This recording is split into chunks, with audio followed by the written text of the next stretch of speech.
ഒരാഴ്ചക്കകം മിസ്റ്റർ രാമേന്ദ്രൻ നിങ്ങൾ കൊല്ലപ്പെടും. അങ്ങനെയാണ് ഈ ഊമക്കത്തിനകത്ത് എഴുതിയിരിക്കുന്നത്. എന്താണ് ജാഗുബായി ഇത്? കറുത്ത ഇരുണ്ട കൈയക്ഷരങ്ങൾ. ഇത് ഞാൻ എവിടെയോ കണ്ടിട്ടുണ്ടല്ലോ. എടാ കിണയത് DTP എടുത്ത് അയച്ചിരിക്കുന്നത്. അല്ല, നമ്മൾ ആളെ മനസ്സിലാക്കിയ സ്ഥിതിക്ക് നേരിട്ട് പോയെങ്കിൽ തട്ടിയാലോ? ഞാളെ ആർക്കും അറിയില്ലല്ലോ. അല്ല, ഉമയാന്ന് നേരത്തെ പറഞ്ഞില്ലേ? എടാ ഉമയല്ലടാ കിഴങ്ങ, ഊമക്കത്ത്. അയ്യോ, ഇതുപോലൊരു കിഴങ്ങൻ. എങ്കിലും ആരായിരിക്കോ ഈ രാമേന്ദ്രൻ മുതലാളിയെ ഒരാഴ്ചക്കകം കൊല്ലുമെന്ന് പറഞ്ഞ് ഊമക്കത്ത് അയച്ചത്?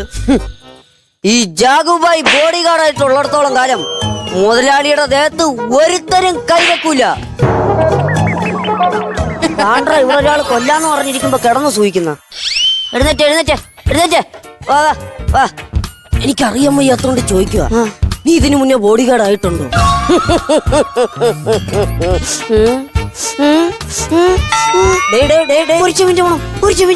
അതുവഴി അങ്ങ് പോയിക്കോ. ഞാൻ വേറെ ബോഡി ഗാർഡിനെ പിടിച്ചിട്ടോളാം.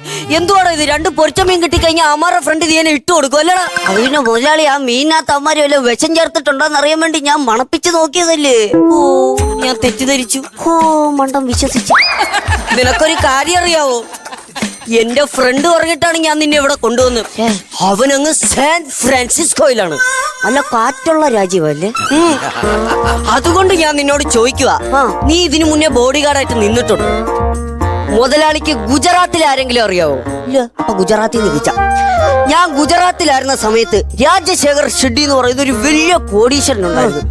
അയാളുടെ ബോഡി ഗാർഡായിട്ടായിരുന്നു ഞാൻ ആദ്യമായിട്ട് നിന്നിട്ടുള്ളത്.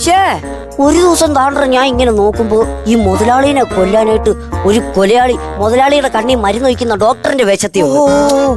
ഇപ്രാവശ്യം മുതലാളിക്ക് ഡൗട്ട് അടിച്ചിട്ട് അവനെ അങ്ങ് പറഞ്ഞു വിട്ടു. എന്നിട്ട് എന്നെ കൊണ്ട് തന്നെ മുതലാളിയുടെ കണ്ണി മരുന്ന് വെപ്പിച്ചു. പക്ഷെ ഒടിച്ചത് ഇച്ചിരി കൂടി. മുതലാളിക്ക് എന്തെങ്കിലും കുഴപ്പമുണ്ടോ? വലിയ കുഴപ്പമൊന്നുമില്ല. പക്ഷെ ഇപ്പൊ ഗുജറാത്തിൽ നിൽക്കുന്ന മുതലാളിക്ക് ഡൽഹി വരെ കാണാം. വേറൊരു കാര്യം, ഒരു ദിവസം ഇതുപോലെ തന്നെ മുതലാളിയുടെ ഭാര്യ കുളിമുറി നിന്ന് കുളിച്ചുകൊണ്ടിരുന്നപ്പോ പെട്ടെന്ന് കുറച്ച് തീവ്രവാദികള് ഹെലികോപ്റ്ററിൽ കൂടെ വന്ന് ഈ കുളിമുറിയില് ബോംബിട്ട്. എന്നിട്ടാ ബോംബ് പൊട്ടിയോ? ഭാഗ്യത്തില് ആ ബോംബ് പൊട്ടിയില്ല. ഇല്ലെങ്കിൽ ഞാനും കൂടെ ചത്തേന്.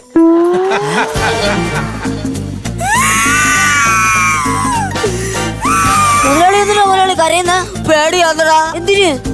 ആരെങ്കിലും വെടിവെച്ച് കൊന്നാലോ? മുതലാളി എന്തിനാണ് പേടിക്കുന്നത്? ഞാനില്ലേ.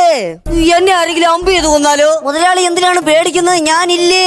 ഞാൻ വണ്ടി ഓടിച്ചു പോകുമ്പോ ആരെങ്കിലും ബോംബിട്ടാലോ? മുതലാളി എന്തിനാണ് പേടിക്കുന്നത്? ഞാനില്ലേ. അപ്പൊ നീ ഉണ്ടായിട്ട് ഞാൻ ചത്താലോ? ഞാൻ വേറെ പണി നോക്കി പോയി. ജാഗുബായ്, ഞാൻ പറഞ്ഞില്ലേ ഞാൻ ഉണ്ടെന്ന്. പിന്നെന്തിനാണ് പേടിക്കുന്നത്?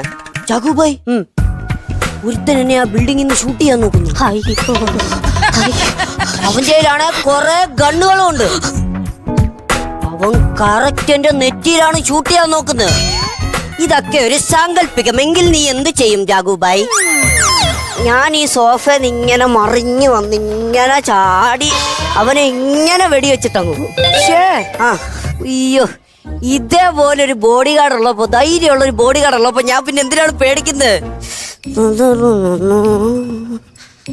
ബാൻഡ് അല്ല, ഈ നനഞ്ഞ ബാൻഡ് ഇട്ട് കഴിഞ്ഞാലേ എനിക്ക് പെട്ടെന്ന് പനി പിടിക്കും. എങ്കിലും ആരായിരിക്കും എന്നെ കൊല്ലാൻ വേണ്ടി ഊമക്ക തയ്ച്ചത്? എന്റെ ശത്രുക്കളോ എന്റെ ബന്ധുക്കളോ? അല്ല, നിങ്ങൾ ഈ ബോഡി ഗാർഡ്സിനൊന്നും മനസ്സിലാക്കാനുള്ള കഴിവില്ലേ? പിന്നെ ഏതെങ്കിലും ഒരു വിരളിത്തോളൂ. അപ്പൊ ശത്രുക്കളാ? മുതലാളി, എന്റെ ബലമായ സംശയം മുതലാളിനെ കൊല്ലാൻ വേണ്ടി ശ്രമിച്ചേക്കുന്നത് ബാങ്കില് ജോലിയുള്ള ഒരാളാ. എന്താ അങ്ങനെ പറഞ്ഞേ? അതുകൊണ്ടല്ലേ നോട്ടീസ് നേരത്തെ അയച്ചത്. പോടാ അവിടുന്ന്. എനിക്കറിയാം എന്നെ കൊല്ലാൻ നടക്കുന്ന ആരാണെന്ന്. ആരാ മുതലാളി? എന്റെ പാർട്ട്ണർ ശശാങ്കൻ. തിളപ്പ്. എന്താ ജാഗുബായി ഇത്? പൊരിച്ച മീന്റെ മണം അടിച്ചു കയറുന്നു. എടാ പട്ടി, നീ ഇതിലോട്ട് കോൺസെൻട്രേറ്റ് ചെയ്യടാ. ഓക്കെ. അല്ല, ഈ ജാഗുബായി തന്നെ മാറിപ്പോയി. ഈ ശശാങ്കൻ തന്നെയാണെന്ന് എന്തുവാണ് മുതലാളി ഇത്ര വലിയ ഉറപ്പ്? ഞാൻ സ്കൂളിൽ പഠിക്കുന്ന കാലത്ത് അവനോട് പൊറുക്കാൻ പറ്റാത്തൊരു തെറ്റ് ചെയ്തിട്ടുണ്ട്. അതെന്തുവാടാ ഇത്ര വലിയ തെറ്റ്? കൊച്ചിയില് കാർണിവല് നടക്കുന്ന സമയം ഭയങ്കര ആൾക്കാര്. അവിടെ ഒത്തിരി പ്രോഗ്രാമുണ്ട്. Dog show, flower show, magic show, അങ്ങനെ പല പല ഷോകൾ. ഇതിന്റെ ഇടയ്ക്ക് ഞാൻ ഒരു തമാശക്ക് ശശാങ്കന്റെ മുണ്ട് വലിച്ചൂരിട്ട് അങ്ങ് ഓടി. കാർണിവലിൽ അത്ര ഷോ ഉണ്ടായിട്ട് മുതലാളിക്ക് ശശാങ്കന്റെ ഷോ കാണാൻ ഭയങ്കര അത്യാവശ്യമായിരുന്നല്ലേ. അപ്പോ ആ പ്രതികാരം അവന്റെ മനസ്സിൽ ഇപ്പോഴും ഉണ്ടായിരിക്കും. അപ്പൊ ഈ പറയുന്ന ശശാങ്കൻ നിന്റെ മുന്നിൽ വന്ന് നിന്നാ നീ എന്തു ചെയ്യും ജാഗുബായ്? ഞാൻ ചിരിക്കും. എന്ത് ഇല്ല, മറ്റേ വിഷ്വൽ ഇപ്പോഴും എന്റെ മനസ്സിൽ കിടപ്പുണ്ട്. എടാ എനിക്ക് ടെൻഷൻ ആകടാ. ഇന്നലെ തന്നെ ഹോസ്പിറ്റലിൽ പോയി ചെക്ക് ചെയ്തപ്പോ എനിക്ക് എന്തോ ഒന്ന് 50-ന് മുകളിലുണ്ട്.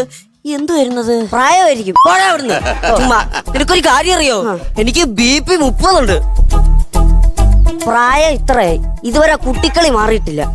അല്ലെ ഞാൻ ചോദിക്കട്ടെ, ഈ 30 BP കൂടെ ഒരുമിച്ചിട്ട് ഊതുവോ? എടാ കിണ BP അല്ല BP. ഇതുപോലൊരു വാഴയാണല്ലോ എനിക്ക് ബോഡി ഗാർഡായിട്ട് കിട്ടിയത്. ഈ ശശാങ്ക വന്നു കഴിയുമ്പോ എന്തോ ചെയ്യുമെന്ന് പറ. നീ എന്തോ കാണിക്കോ അവന്? മുതലാളി ഇങ്ങനെ പേടിക്കാതെ അതൊക്കെ തടുത്ത് നിൽക്കാനുള്ള ടെക്നോളജികൾ എന്റെ കയ്യിലുണ്ട്. നിന്റെ ടെക്നോളജി കാണിക്കടാ.